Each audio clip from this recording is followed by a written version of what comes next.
जीवन में जब भी दुख आए ना तो बस एक काम करना, दुख को बोलना कि आओ तुम्हारा स्वागत है, आओ तुम्हें मिलवाता हूं मेरे कृष्ण से, मेरे ठाकुर से। बस इतना कह देना विश्वास के साथ, दुख कहां जाएगा पता भी नहीं लगेगा। बस विश्वास पक्का रखना। आज का एक प्रसंग सुनाता हूं, इतने बड़े दुख में कैसे ठाकुर जी ने आके मदद की। ध्यान से सुनिएगा। हरे कृष्ण दोस्तों, मैं हूं अनुज शर्मा। निशु यादव नोएडा की रहने वाली है, शादी हुई गाजियाबाद। निशु बताती हैं कि बचपन से भगवान के अनन्य भक्त हैं। घर में हमेशा भक्ति का माहौल रहा।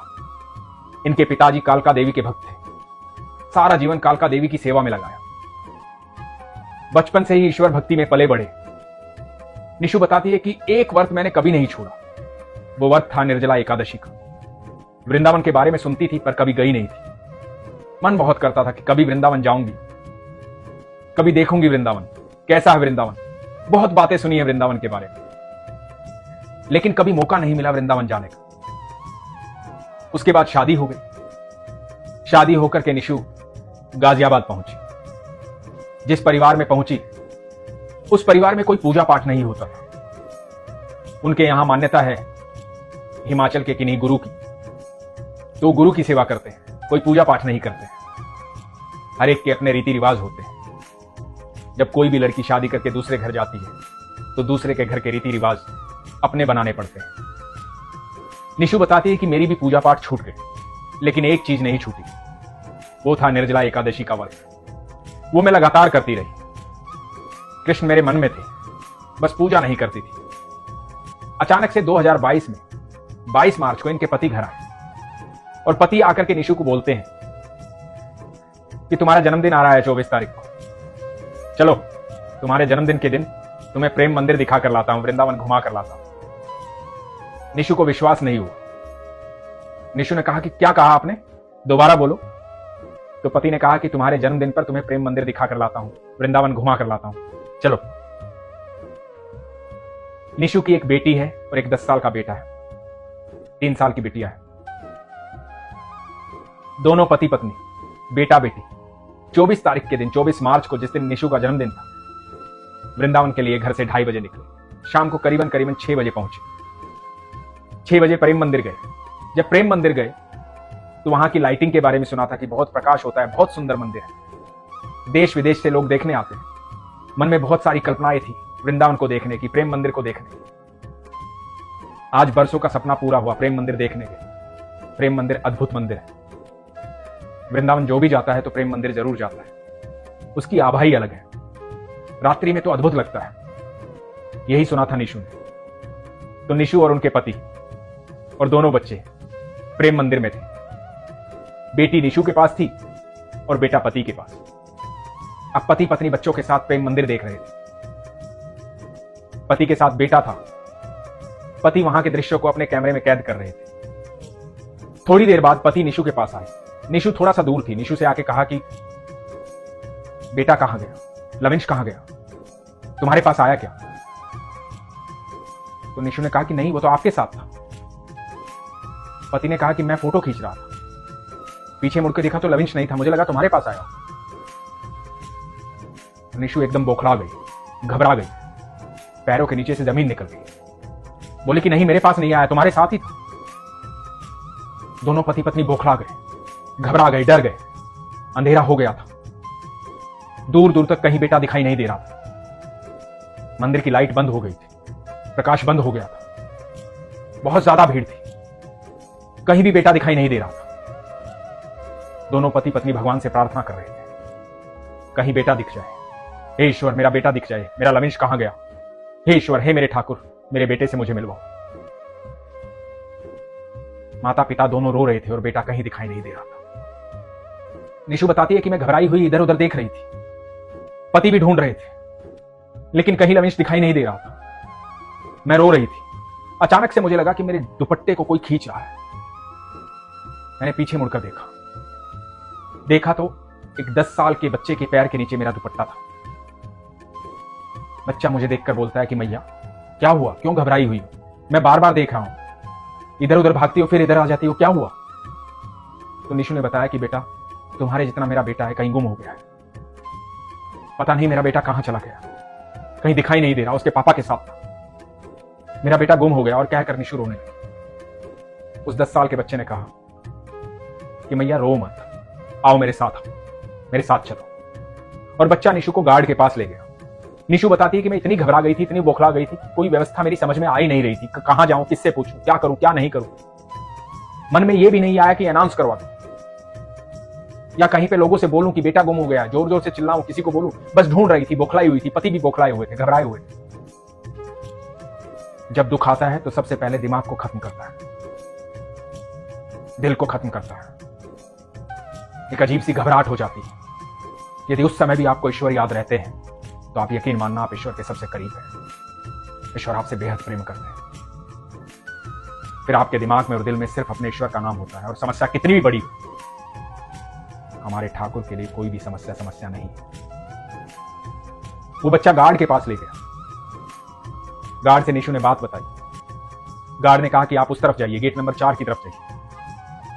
निशु भागती भागती गेट नंबर 4 की तरफ गई। निशु भागती भागती गेट नंबर 4 की तरफ गई और जाकर देखती है कि जहां पति पत्नी ने और बच्चों ने अपने जूते जमा किए थे, वहां पे इनका बेटा लविंश खड़ा हुआ है। पीछे मुड़ के देखती है तो वो बच्चा कहीं दिखाई नहीं दिया जो बच्चा गार्ड के पास लेकर आया था। निशु खुशी के मारे रो पड़ती है, पति को फोन करती है कि बेटा मिल गया है। रात्रि हो जाती है। पति पत्नी और बच्चे इस घटना के बाद वापस अपने घर लौट आते हैं।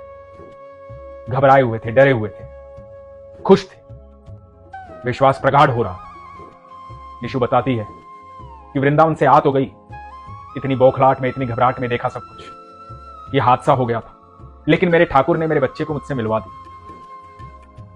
मैं तो वृंदावन से आ गई पर मेरा दिल वहीं रह गया। वृंदावन जो भी जाता है उसका बस शरीर वापस आता है, दिल तो वहीं रह जाता है। निशु बताती है कि उसके बाद अगला मार्च आया। मैं फिर ठाकुर जी से मिलने गई, बाके बिहारी से मिलने।